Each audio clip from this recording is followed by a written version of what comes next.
to be on this journey and to get the results that we promise in this program, you have to be a little bit crazy. Like, you have to have a little bit of psychosis in there somewhere, because this is not for the average person. We have so many big things happening within the Sculpted Vegan program and beyond. And we're translating into Spanish as well.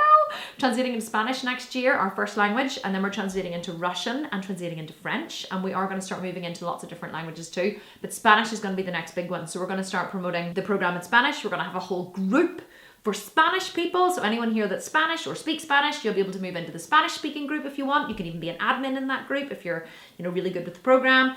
So it's all exciting. The Sculpted Vegan is going global. Well, we're already global, but we're going like multicultural global and multilingual global. So very exciting. It's so funny. A lot of people follow me on Instagram and they read what I'm doing on Instagram, and then they come in and they're like, why are you doing this and why are you doing that? But the answer to your question simply is that after competing, I like to try and give my body as much of a break as I possibly can from dieting and, not even training so much, because I do love training, but from, dieting and supplementation.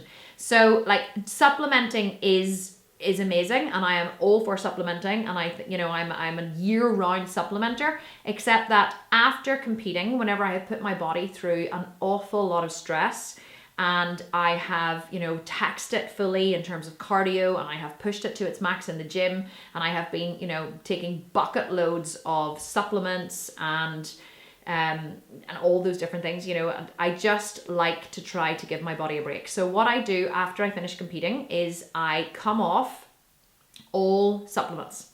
I come off, I literally come off all supplements, and I come off all nutritional health supplements. So after I finish competing, for about a month afterwards, I take nothing. I take no vitamin C, I take no magnesium, I take no liquid trace minerals, I take nothing, not one single supplement.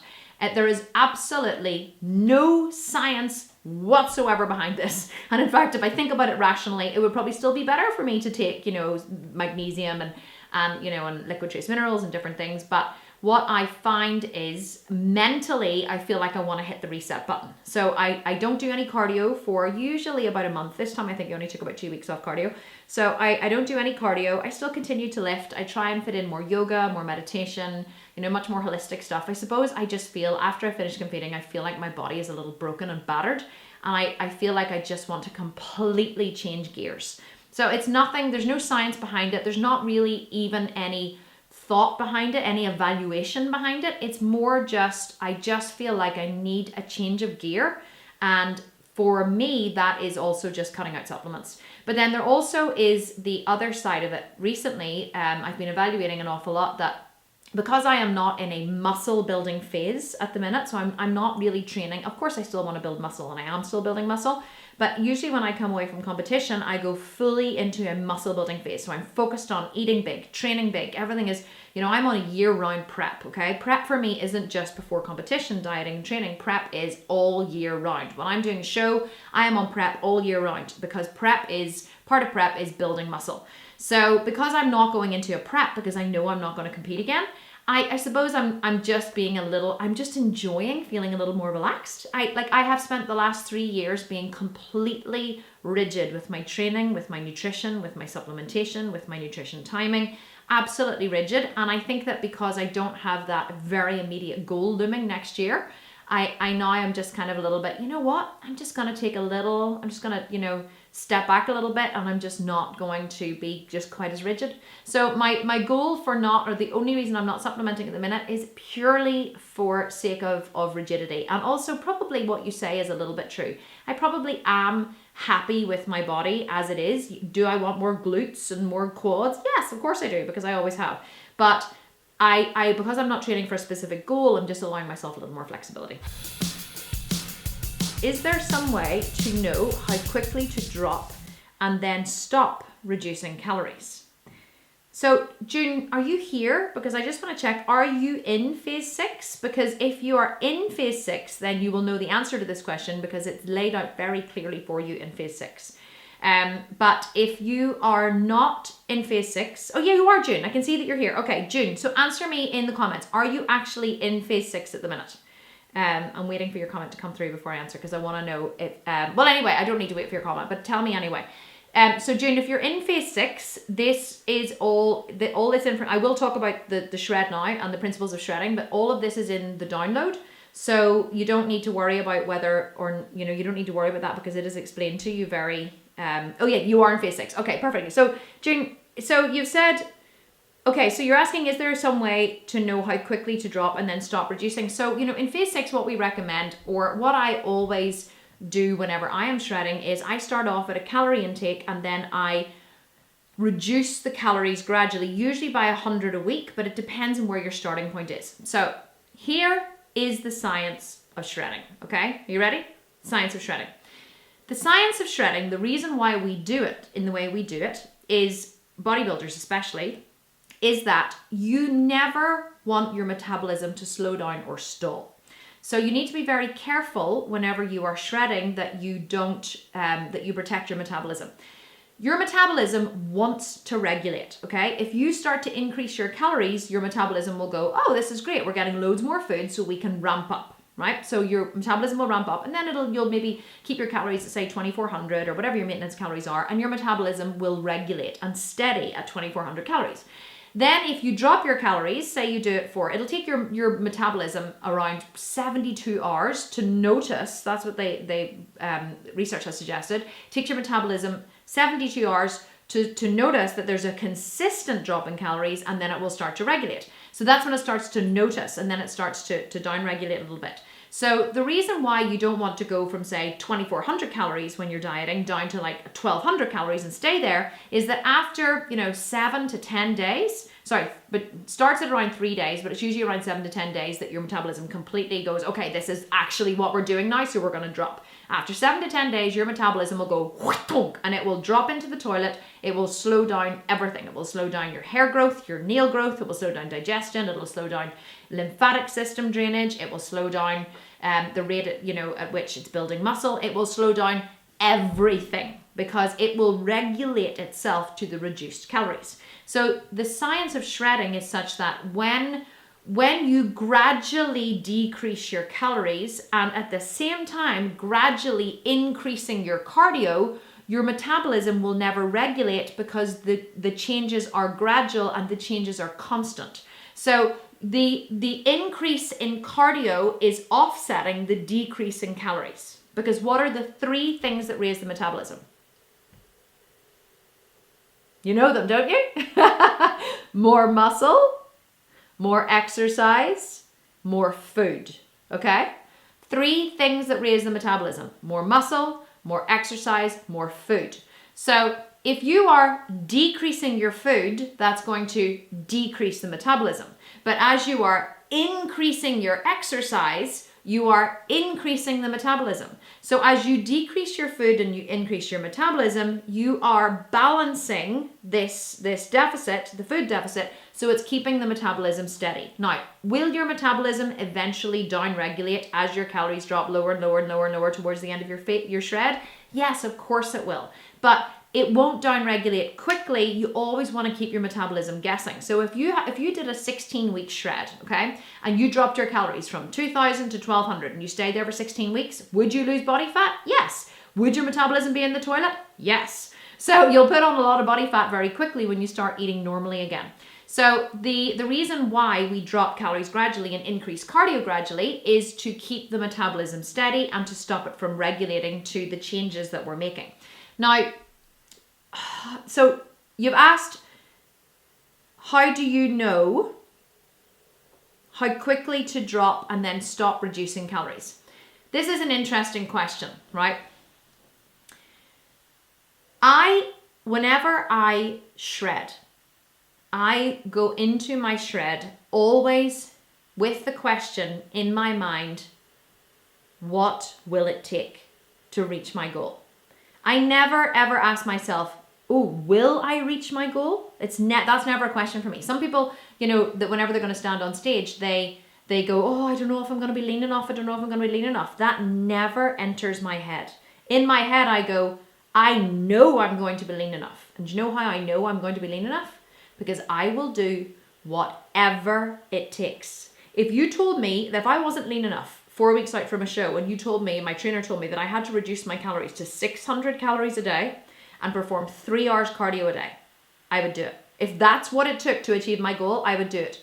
I would be the biggest bitch on earth. I would be extremely unhappy. I would suffer loads. I would be exhausted. I would be all of these things. But reaching my goal and doing whatever it took to get there would be more important to me than not feeling the hardship that it took to get there. Because I'm a crazy bitch like that. And that's just the honest to God's truth. I'm just a little bit of a psychopath. But to be on this journey and to get the results that we promise in this program, you have to be a little bit crazy. Like, you have to have a little bit of psychosis in there somewhere, because this is not for the average person. You're all enjoying yourselves. You're all like going through the phases. You're like, yeah, this is great. We're just like eating loads of calories, all the food, nom, nom, nom, nom. And everyone's posting pictures of their burritos and all of their lovely food. And they're like, I'm lifting so heavy and I'm eating so big. And you're like, this is the best program ever bought. And I sit over here going, every bodybuilder loves the bulking phase, apart from the fluff. Some of you are like, I feel so fat. And we're all like, then everyone, patch in the back goes, it's okay, it's normal, don't worry. And then you all go, oh, okay, that's fine. I'm not alone, I'm not the fattest person here, so I'm okay. But, then I sit here going, what maketh the man or maketh the woman in this program is the shred, okay? Anybody can eat big, lift big, build loads of muscle. That's not the hard part, okay? The hard part is the shred. That is what maketh the woman. So I ask myself, and what I want you to ask yourself, June, or anyone who's dieting or shredding, I want you to ask yourself, are you willing to do what it takes? And if you are willing to do what it takes, then you do whatever it takes. If you start your shred at 30% body fat, right? And halfway through your shred, let's say your shred is 16 weeks. So let's say halfway through your shred, you're 8 weeks in, and you look in the mirror and you realize that you really haven't lost an awful lot of body fat, and you've only 8 weeks to go. Well, you know that you need to ramp things up a little bit. Like, there's, everyone in their right mind knows. So if I look in the mirror and I just look fat, right? And I'm not even fat, just 30% isn't fat. But like, if I start at 30% body fat and I get down to, say, 26% body fat, right? So let's say I'm at 26% and I know I've only 8 weeks to go and I want to be like 15% body fat. I ain't getting there, right? You're not shredding 11% body fat in 8 weeks without a drastic change to something that you're doing. You should be noticing small but steady changes every single week. That's why we say, you have to take your progress pictures every single week when you're shredding, in the same light, at the same time of day, in the same bikini or the same clothing. You should be noticing changes every single week. If you're not noticing noticeable changes every single week, you're not dieting hard enough or you're not training hard enough, okay? So how often should you drop your calories? As often as you need to see results every single week. If you're sitting looking in the mirror 8 weeks out, 6 weeks out from the end of your shred, and you are still looking like a big ball of blubber, you need to make some drastic changes. And I always err on the side of caution. I will always slightly undereat and I will always slightly overwork, because I would rather come in early. I would rather be sitting 2 weeks out from the end of my shred, right? And looking in the mirror going, oh my God, I am stage ready. I am ripped to the bone. Because if you're ripped to the bone, then you can go, well, that's great. I've got a little bit of wiggle room, or I'm ready early. Yoo-hoo! Well done for me. If you're doing a show, obviously you don't want to be ready early. But how hard you're prepared to work is really in direct correlation to how fast you will shred. So we say a 16-week shred to make it easier for you. But let me tell you, if you wanted to shred in 6 weeks, cut your calories harder and do more cardio. There's no 16 weeks isn't like the correct amount of time to shred. I just made it that length so that you guys wouldn't die, because I recognize that you're not professional bodybuilders standing on stage in a sparkly thong. But I have known people to get stage ready in 12 weeks. How do they do it? Sheer bloody hard work. They're starving most of the time. They're doing double sessions of cardio.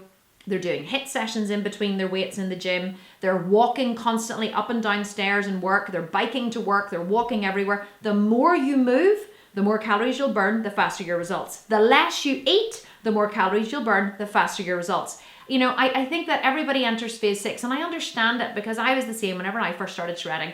I was a bit, whenever I first started shredding, I was worried about losing all of this precious muscle that I had built, right? So we all, oh my God, I've spent so long, and you know how long it takes to build that muscle, right? So you go, I've spent so long trying to build this muscle, and I really don't want to lose it. And then what I realized afterwards, after my first shred, where I really did not get lean enough, was I spent so long trying to preserve my precious muscle that I completely missed the point, which was I needed to be shredded for the stage.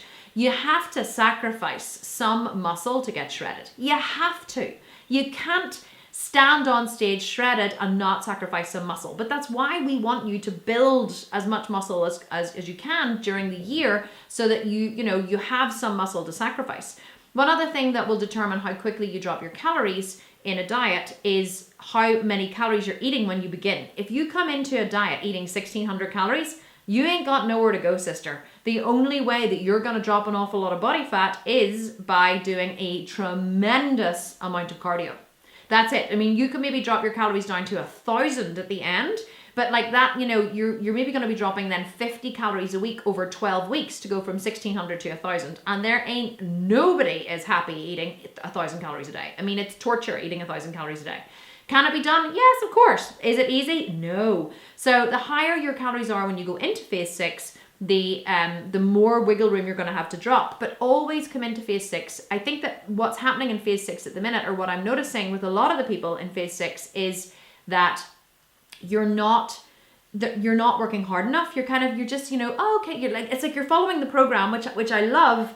And you're saying, okay, Kim says to drop 100 a week and do this cardio, and if I just follow this exactly, I'll get the results. But what I really want to try and teach you guys, what I really want to try and push home is, when you're dieting, you have to ask yourself, how insane am I willing to be? How hard am I willing to work to get this result? And if the shred says it's 16 weeks and you want to try and lose the weight in 10 weeks, go for it. You try and lose the weight in 10 weeks. Don't ever think that there's a correct way to do it. It's not that there's a correct way to do it when you're dieting, or there's a correct amount of time to do it in. It's basically just comes down to how hard are you willing to work and how miserable are you willing to be. Because some people would prefer to be miserable. But let me tell you, when you're shredding, guys, you're going to be miserable. You might not be miserable for the first 4 to 6 weeks, okay, if you're doing like a longer shred. But after about 6 weeks, you're going to be hungry. You're going to be hungry, and you're going to be tired, and you're going to be pissed off. And there is no way around that. So what you have to ask yourself is, how miserable am I willing to be, and how hard am I willing to work? Those who are willing to work the hardest and be the most miserable get the best results. There's no other way to put it. That's exactly what happens. So I don't know if that answers your question, June, but my answer would really, in a nutshell, be do whatever it takes. Whatever it takes to get lean, do whatever it takes. And be honest, look in the mirror. And after 6 weeks, if you really haven't lost a tremendous amount of weight, be honest with yourself. Could you work harder? Could you work more intensely? Could you add in HIIT sprints? Could you, how much extra cardio? Just remember, the more you move, the more calories you're going to burn. How much extra cardio can you add into your day? How many, extra calories can you shave off? Could you shave off another 50 or 100 calories by cutting out milk in your cappuccino and drinking espresso? By switching to a protein powder that has 110 calories per scoop instead of 125. Those extra 15 calories, if you're having 3 scoops a day, add up to 45 calories a day. So how can you make little incremental changes to make more, cuts to get better results? And be prepared to suffer. If you're not suffering, you're not working hard enough. I hate that. I hate that is the premise for dieting and training for a show, or for just, for a shred. But unfortunately it is. If you're not suffering, you're not working hard enough. So, just let me go back and read your comments here. What are you saying? You're talking about Emily. Emily, you're gorgeous. You're saying, haha, love your way of talking, Kim. So let me know if that makes sense, June. And actually answer me in the questions here. Like, do you feel that you are working hard enough? You said, I'm there, definitely changes, but we'll keep it up. Okay. So June, do you feel that you're working hard enough? Like, answer me in the comments now. Do you feel like are you starting to suffer? Are you really like, oh my God, I am done with this shit. I am so hungry. I am so tired. I can't cope with this anymore. If I see another bloody treadmill, I swear I'm going to scream. Are you so sick of eating the same foods? And here, guys, that's another thing, by the way. Whenever you're dieting, one of the most important things that you can do is eat the same food day in, day out. And I mean day in, day out. Same breakfast every day, same lunch every day, same dinner every day. And for most people who shred, their lunch is the same as their dinner. So if your lunch is tofu, rice and vegetables, your dinner's going to be, guess what? Tofu, rice and vegetables. You know, we eat the same food every single day. Why? For consistency. Because you know when you eat the same foods every day, if your body reacts to something, you can pinpoint it. If you're not losing weight the way you should, you can replace tofu for seitan, or you can, you know, cut out the fat. Say you're having a tablespoon of fat when you're cooking. You can cut down on all of these things. These are the little incremental changes you can make. So June, answer me those questions. You said I can do more. Okay, so that's good honesty, right? You're saying we'll decrease calories a bit with more consistency. Should I change macros? Yeah, if you want, you can cut down on your carbs. So the way I do my my macros whenever I'm shredding, well, I don't count macros when I'm shredding anymore, but quite often the only carbs that I eat when I'm shredding come from green cruciferous vegetables. That's the only, oatmeal in the morning and green cruciferous vegetables. Not one other carb passes my lips the entire day. That's it. Sometimes I'll have sweet potato if I've had a really big leg day, but that's it. So yeah, you can manipulate your macros so your protein's higher and your fat and carbs are lower. That's, you know, it should be in ratio highest protein, second is carbs, third macros. Again, play around with those. Just play around with them until you find the sweet spot. But definitely work as hard as you possibly can and you should be suffering. Hey, rock star. A week ago, I increased my calorie intake. I increased by 100 calories daily. At the same time, I added 40 minutes of Stairmaster 5 times a week. The thing is, I've been waking at 3 a.m. really hungry. Should I go for it and add 100 more? So whenever you start training in the way that we're training, right, your body starts growing and your body emits a growth hormone, okay? So one of your hormones, you have 7 different hormones in your body and one of them is growth hormone. Whenever you start to train in the gym the way that we teach in this program and add in lots of cardio, your body starts to grow. Whenever your body starts to grow, it says, oh, Vanessa, we recognize that you're growing and up until now you've been giving us X amount of calories. So now we need you to give us more calories to facilitate this growth. So your body doesn't know that you want to lose body fat, right? Your body has no clue. Your body just has had this equilibrium for a long time of the amount of calories that you have been eating. And your body wants you to eat more than that so that it can grow. It doesn't want you to eat less because, you know, it has established an equilibrium and it just wants to feel the growth. You're like a toddler, basically. You're like a toddler, a growing toddler. That's what you're like when you start any kind of weight training program, a growing toddler. That's why growing toddlers need to nap during the day. That's why they're irritable and that's why they eat all the time, because they're growing. So basically you have to treat yourself like a toddler. Now, you're waking at 3 a.m. and you want to eat more. This is such a great question, right? Because this is what happens all the time when people are dieting. People go to me, oh my God, like, I just really need your advice because I really just don't know what to do. I get this on Instagram all the time. I really just don't know what to do because I am dieting and I've cut my calories and I'm doing loads of cardio and it's really working, but like, I'm just starving all the time. Like, does this mean like, am I damaging my body? Should I just eat more? And I'm like, no. And they want me to go, oh yes, that means that you're eating too little and you'll still get amazing results if you eat more. So definitely eat more. And I'm like, no, hunger's part of it. Suck it up, buttercup. And they totally hate me for it, but it's true. So, you know, I think that we panic sometimes over hunger and we go, oh my God, I feel so hungry. This can't be right. This, like, I really should be eating more because like this hunger just isn't normal. And in fact, maybe it's bad for my body. Maybe it means that I'm damaging my body in some way. Now, I'm not saying you're doing this, Vanessa, but this is what a lot of people do. And they get really panicky over hunger. Oh my God, I felt hunger, shit. And I was hungry and then I got leprosy.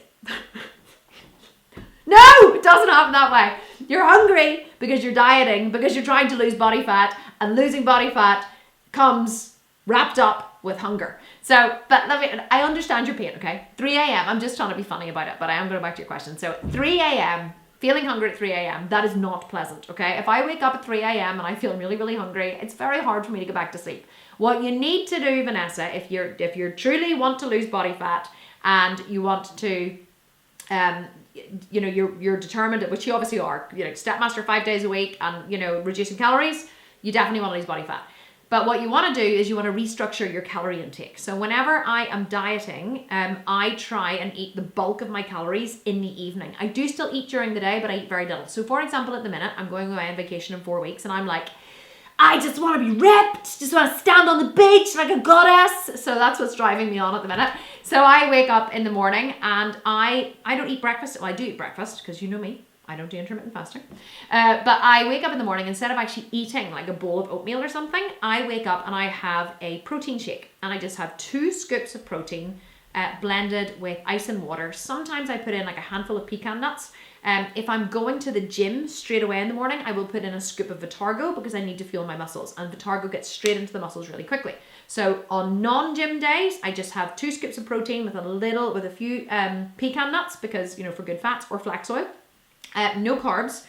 But if I'm going to the gym, I will put in a scoop of Vitargo. Now, if I'm going to the gym, I will drink my protein shake, half of it on the way to the gym, and I will drink half of it after I train. Because it really doesn't matter if your body gets the carbs before you train or the carbs after you train, and the protein too. Like, it is very important to get carbs after you train. But there is a lot of science to suggest that as long as your body gets those nutrients in and around the training window, it really doesn't matter if they're before, during, or after. So I drink half my protein shake on the way to the gym. I drink half my protein shake on the way home from the gym.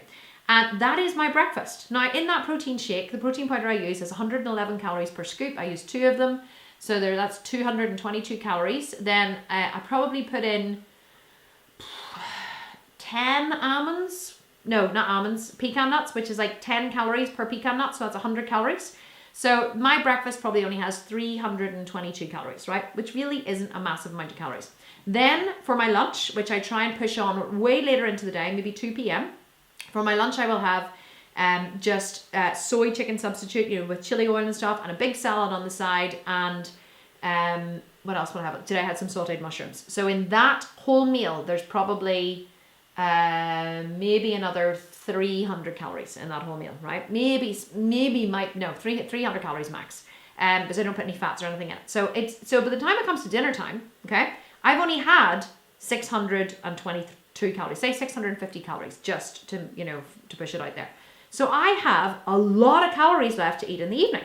Now, I don't always eat all those calories in the evening. What I will try and do is, especially if I don't eat lunch till later, I will try and do my cardio or walk the dog first. And then I eat my dinner when I come back. So I usually walk the dog, come back about 8 o'clock from walking the dog. And I do take him on a good 7 to 10 kilometers. So I get back at about 8 p.m. and then I have my dinner. Now, having your dinner at 8 p.m. stabilizes your blood sugar throughout the night, so you shouldn't wake hungry.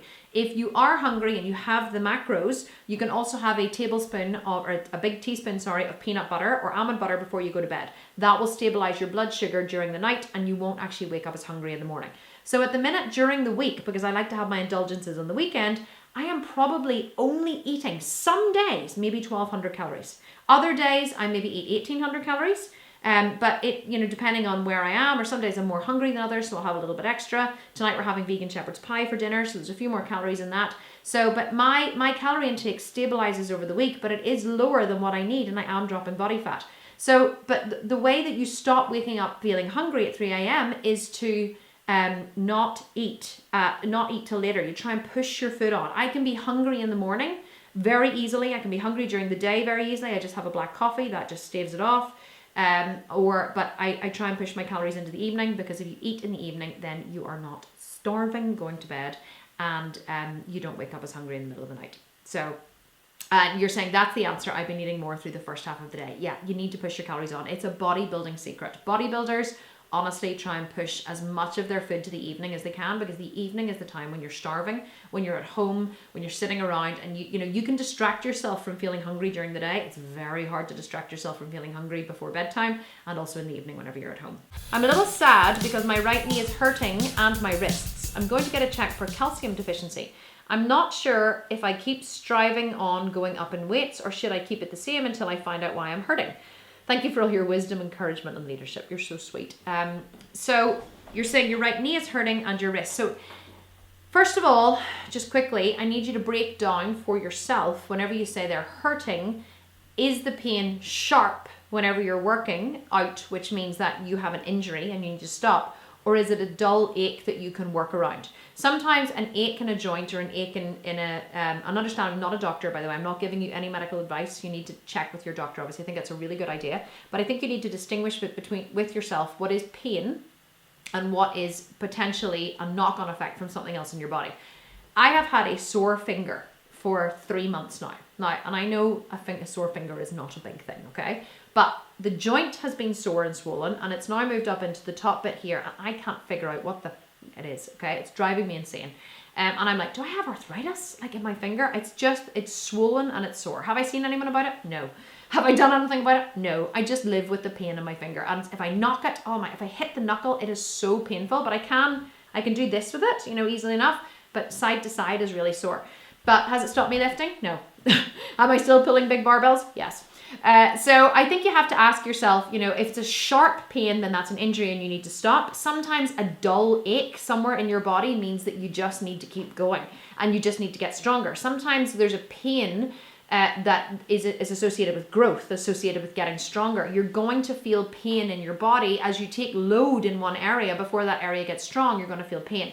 For example, when you start squatting, if you don't have strong glutes, your lower back can pick up the slack. So sometimes when you first start squatting, you can start to get a really sore lower back. And then people go, oh no, I just can't squat because it hurts my back. And I'm like, no, sweetheart, you just need to keep squatting so that your glutes get stronger and then your lower back won't have to work so hard. Your lower back's sore because your glutes aren't strong. The only way to get your glutes strong is to keep doing the work so that they can do the work and then your lower back won't hurt anymore. But then there's the pain of deadlifts. Whenever I do a deadlift, I have a sharp pain down my left hip for days and days and days and days afterwards. It shoots down into my left buttock. That is pain that you cannot ignore and that will not go away, so I don't deadlift. So you have to really get good with distinguishing what pain is, when it's good to train through it and when it's not. If you think that it's pain of injury and you're like, no, I really shouldn't be doing these exercises, figure out what exercises can you do. Like, don't stop training altogether. When I got my breast implants, people say to me, oh, how long were you off training? And I say to them, 9 days. And they're like, 9 days? You went back to the gym after 9 days? Mm-hmm. And they're like, but my surgeon has told me 6 weeks and only then really light exercises. And I'm like, well, is your surgeon a professional bodybuilder? No, I think not. So my surgeon said to me, okay, Kim, I respect that you are a professional bodybuilder. So the general advice that we give is don't go back in for 6 weeks. And he showed me the whole muscle repair curve and whatever. And your stitches are going to be this strong and your wound is going to be this strong after 6 weeks. He said, the advice that we would give to everybody is don't go to the gym for 6 weeks. But he said, that's just generic blanket advice for the stupid people. So he said, he didn't actually say that in fairness, but that's what I took. And so he said, you're okay to go back to the gym whenever you feel ready to, but please do not rupture your stitches and do not put any pressure on the chest that is going to make the implants separate. So I was like, okay, but can I train legs? And he was like, well, what are your leg exercises, involved? And I was like, well, just like, no barbells on the back, but like sitting on an incline and whatever. And he was like, yeah, that seems fine. So I said, whenever he said to me, like, it's generic advice that we give everybody, but if you know your own body well enough, I was never not going to train. I was like, I know my body well enough. I know when I'm on an incline squat, the only thing that's taking pressure are my legs, my quads, and my back. There is no pressure on my chest or my breasts in that whole exercise. So anytime I did an exercise and I was like, I was like, no, can't do shoulder presses. Triceps, no, triceps are flexing the muscles. So I didn't want to do that. Biceps, oh yeah, biceps are good. So literally for the first 2 weeks, we did legs, biceps, legs, biceps, legs, biceps. Only went to the gym 3 times. Legs, biceps, legs. And I just did everything that I could do without flexing my muscles. Then as the weeks went on and I got stronger, I started to do more exercises and more exercises until I was back to full heavy chest training within 6 weeks. So I think that you have to know your own body really well, but don't stop training just because your knee's sore and your wrists are sore. Figure out what can you do that doesn't aggravate the wrists, that doesn't aggravate the knee. What other exercises can you do? So never stop altogether. Always ask yourself, what can I do? And then whatever you can do, just do it. But yes, definitely get them checked out, but really just be honest with yourself about, is it really pain of injury or is it just pain because you're growing? And can you actually train through the pain? Because quite often we can train through the pain, but we just don't want to because we think we're going to injure ourselves. But more than often, we are perfectly capable. This is kind of what happens when you finish competing. And I think that the reason why the Sculpted Vegan program has been so successful up until now is because it has distinct phases that lead to an end goal. And I think that, one of the other members who moved into the advanced program reported the same thing. She reported that she was feeling a little demotivated and a little lost, and she didn't have that end goal to strive for. And that is part of the problem. I suppose that the only thing I can say is that the advanced program, maybe I just need to define it a little more. I've nearly finished writing the advanced program. Maybe I just need to define the end of the advanced program a little more. But I'll tell you, I can only tell you my personal journey, right? And this may help you. But the advanced program, by the way, is exactly the same as the 12-month Sculpted Vegan program. In that its goals, you build more muscle progressively throughout the year, and then you do another shred at the end. So it's designed to build on what you first built in the Sculpted Vegan program, and then to shred it all off to reveal an even more muscular body. Now, the reason why I designed the advanced program was because after I stepped off stage for the first ever time, so the program that you guys are doing at the minute is the program that I did to get on stage. It's been modified quite a lot now, but it was the program that I did to get on stage for the first time. After I stepped off stage, okay, after my first show, I went into the gym the very next day. And do you know why I went into the gym the very next day? Because I looked at the pictures of me standing on stage, and they were not what I wanted to look like. I had a body goal in my mind of what I wanted to look like. And for me, it was never standing on stage that was the most important thing. It was looking like my body goal. That's why in the beginning of this program, I say to everybody that you should have a body goal. A body goal is so important because if you don't look like what you want to look like, then you have something to keep working towards. And that thing that you're working towards always changes. So whenever I stepped off stage for the first time after my first show, I was not happy with how I looked. I had this vision in my mind of what I would look like, and I did not look like that vision. And I was bitterly disappointed. Like my vision was over here. Sorry, what I looked like was over here, and what I wanted to look like was over here. There was a chasm between them, a massive, massive chasm. So as soon as I stepped off stage, I was 100% motivated. I was like, okay, kind of happy with my arms and my shoulders. I like my back. Not happy with my glutes, not happy with my legs. So I was immediately searching online. I went online looking for, okay, what do I need? I need programs for bigger glutes, bigger quads, bigger legs. I started downloading all of these programs and working through them. The whole of my second year training, I just downloaded programs from the internet and I worked through them. And I worked through, how to get bigger quads, how to get bigger glutes. Now, ultimately, I didn't actually stick to a lot of them because they were just too focused on one body part. And so the advanced program that you guys have is the advanced program that I ended up creating for myself. Which mixes, higher volume techniques, with heavy sets and hypertrophy. So it is a mixture of strength and muscle, but strength and hypertrophy, which is muscle building. But I knew what I wanted to look like at the end of my second year, and even if I hadn't have stood on stage, I definitely would have. I still had a goal in my mind of what I wanted to look like. So it wasn't that I wanted to step on stage after a year, because I knew I would compete again the next year, but it was more that in my mind, I didn't look like what I wanted to look like. And so I had something to work towards. Now, I do now look how I want to look. So I've now just completed my third year training and competing, okay? And it's actually slightly longer, but after my third set of shows, I now look how I want to look. In fact, I look better than the photo that I had when I first started training. I am more muscular, I have bigger legs, I have bigger quads, I have bigger glutes, I have bigger shoulders, I have a really lovely wide shape, hourglass shape. So I actually have now my perfect body, except I don't have my perfect body because I would like slightly bigger glutes. I would like rounder glutes. I would like higher, tighter glutes. I always want to have bigger legs because I think big quads in a woman are so sexy, right? So I am not training for any specific goal at the minute other than I just absolutely love training. And I love my yoga, and I went to yoga this morning. I went to yoga yesterday as well. I still love my cardio. I walk the dog every day. I get on my Stairmaster. Training is just such a way of life for me now that it's who I am and it's what I do. So I suppose my advice for you would be, you really need to connect with who is that person that you want to be. Like, do you have your ideal body now? Did you reach the end of the Sculpted Vegan program and the 12 months and say, oh my God, right now, this is what I look like what I dreamed I would look like. And if the answer is no, then what are you waiting for? If the answer is no, then you've still got a lot of work to do. So get to it, athlete. You know, it's, at some point you have to find your internal motivation. You have to find what drives you.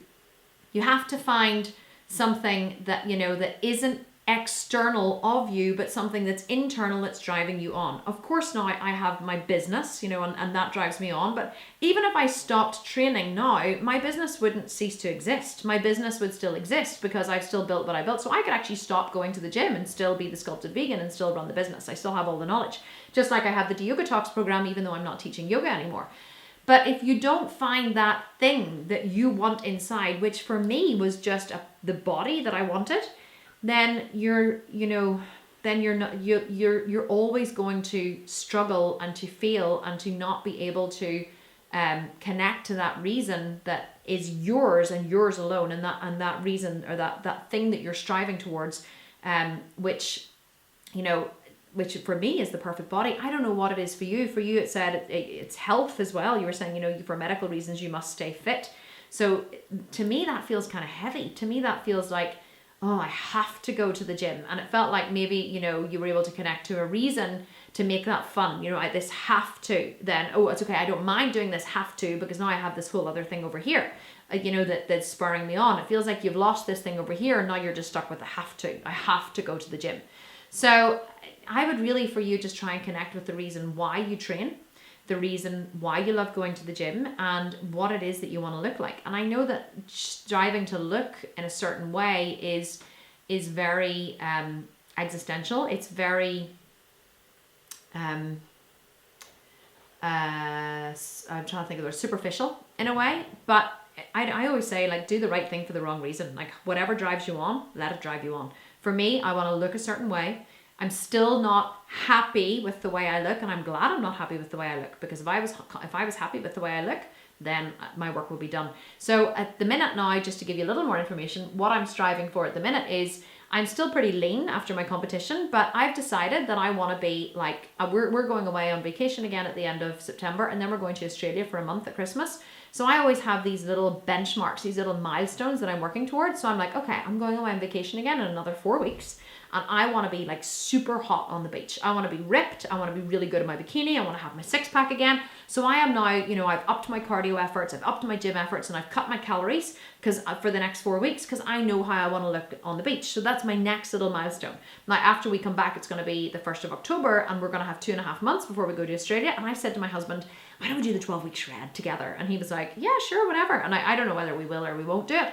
But I was like, I want to go to Australia, and I want to be like in competition shape when I go to Australia. I want to be ripped to the bone. Now, am I actually going to do it? I don't know. I might kind of, you know, be like, I might chicken out in the end, be like, oh, it's too much work. I don't think I want to. But actually, I probably won't, because to be honest, we've got the launch and stuff happening in October, November. But I think that to have those little goals for yourself is really, really good. For me, now it's not really a long-term goal anymore of I want to look like this in a year. For me, it's more, I want to look like this for my holiday. I want to look like this for, you know, for going away to Australia. I want to look like this for this. So I have all of these little short-term goals. And after that, you know, I was actually thinking today in yoga, what I'm going to probably move into now is, now that I'm getting really back into my yoga practice, I think I want to combine the strength and the flexibility. So I have this vision in my mind of, I think I want to go back into press handstands. And I was a very advanced yoga practitioner, and I was like, imagine being able to do all of that stuff looking the way I look, with having the muscle definition that I have. That just takes it to a whole new level for me. And then of course I was going, maybe I will compete again. Maybe I'll do like toned figure, and I could do like this crazy routine, because you do like a routine on stage, and I could be doing like the splits and walkovers and press handstands, and I was fantasizing I could go like to Salto, the gymnastics training center, and I could train, and I could put together this shit hot routine. And so I don't think I will do that, by the way, but this is how my brain works. I was like, how can I push this to the next level? I'm always thinking, how can I push to the next level? How can I push to the next level? For me personally, it's about striving for excellence. So you have to just ask yourself, are you where you want to be? And if you're not, then what are you waiting for? You have loads to motivate you and loads to get on with. But try and connect with that vision. Look up Instagram. Try and, you know, like really drool over women whose bodies you just would love to have, or just body parts you would love to have. So that's a really good tip for finding your motivation, and make a Pinterest board or make an actionable board and stick it up on your wall. But just really try and reconnect to the reason why you started this journey. And if you are where you are, if you are where you want to be, congratulations. Maybe it's time to find a new goal or a new activity. Or if you're not where you want to be, well, then I think that that's your motivation, and I think that that's where you should start. Just read your Instagram post regarding gym, beach, and stage lean. Question: beach lean is maintainable, right? We keep lifting heavy, yes? I'm asking because I see people on social media who get stage lean and then 3 to 6 months later look, well, like they've never seen a gym. Thank you so much. Yeah, so here's the thing that happens, Rebecca. So I wrote a post, just for you guys who don't know, recently on Instagram. You should go check it out if you haven't. And it's about the 3 stages of lean, okay? So the first stage of lean is what we call, and by the way, it's not my concept. It's from a vegan bodybuilding group that I'm in, or I think it's a competition prep group on Facebook, and it's a guy called Coach John. I think he goes by John Robust, I think, R-O-B-U-S-T. It's his concept, and I really loved it. And he said there's 3 stages of lean. The first stage is gym lean. He said most serious lifters will attain this at some point in their life. This is where you look great with a pump under the gym lights, and people might come up to you and say, wow, you look amazing. Are you thinking of training, right? That's gym lean. Most people will attain that. Many people in this group have probably attained it. The next stage is beach lean, right? Beach lean is harder to attain, but is very doable with just a few tweaks to kind of diet and exercise. So beach lean is where from a distance on the beach, you're in a bikini, or, for a guy, you'd be in a pair of, swimming shorts, and you would like, oh my God, wow, look at that person. Like you would glance at them and you would say, that person trains. You've got like delt lines, you've maybe got some visible abs, you can see whenever you're walking, you've got, muscle movement in your quads, and you think, yeah, that person looks really good. So I would consider myself at the minute to be beach lean, right? I'm beach lean at the minute. I've still got, you can't really see it in the slide, but I've still got like some striations down my delt, not like ripped delts, but some striations down my delt. Still got good, muscle, still got like veins here. So you can see this vein, still got this vein running down here. So this is what's called beach lean. Then the third stage is stage lean. This is when people, whenever you look really skinny in your clothes, to anyone who doesn't know anything about competing will say to you, you just look really sick. Are you okay? Why have you lost so much weight? Why are you doing this to yourself? Like people just will not understand. You begin to look gaunt and skinny. You have veins out on the side of your head. You look very strange. You look, because you've lost so much weight in your face. You're kind of sunken in here and you're sunken in around your cheekbones. It's really, you look amazing on stage, but you look very not amazing in real life. Stage lean is not, it's very hard to attain. It's a new level completely. It is, you have to be insane to get there. This is what we teach in this program, which is why I was saying phase 6 is so hard. We're trying to get you guys to stage lean. It's very hard to attain unless you have that dangly carrot at the end, which is, oh my God, thousands of people are going to be looking at me standing on stage in a sparkly thong. That is a massive, massive motivator, let me tell you. The other motivator is pride. Whenever you've said, to everybody, I'm going to be, doing this show, and you put it on social media, and everybody's, very, following your journey, whenever the going gets tough and you want to give up, you just think of all of the people who you've told you're going to do the show. Your pride is on the line and you do not want to give it up. So stage lean is very hard to attain and almost impossible to maintain, right? And the reason why the reason why most people, after they have stood on stage, and you see them on social media a lot, okay? You look at them and you go, oh my God, like some of them just get fat, and others are really just have zero definition whatsoever.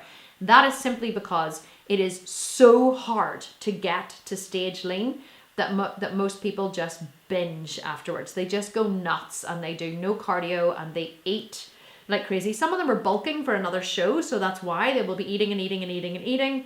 But others, just let it all go. And people of extremes are usually people of extremes. So whenever you are a person who will train for a show and you have that extreme in you, you will also have the other extreme, which is you'll be a lazy fat bitch and eat loads of food sometimes.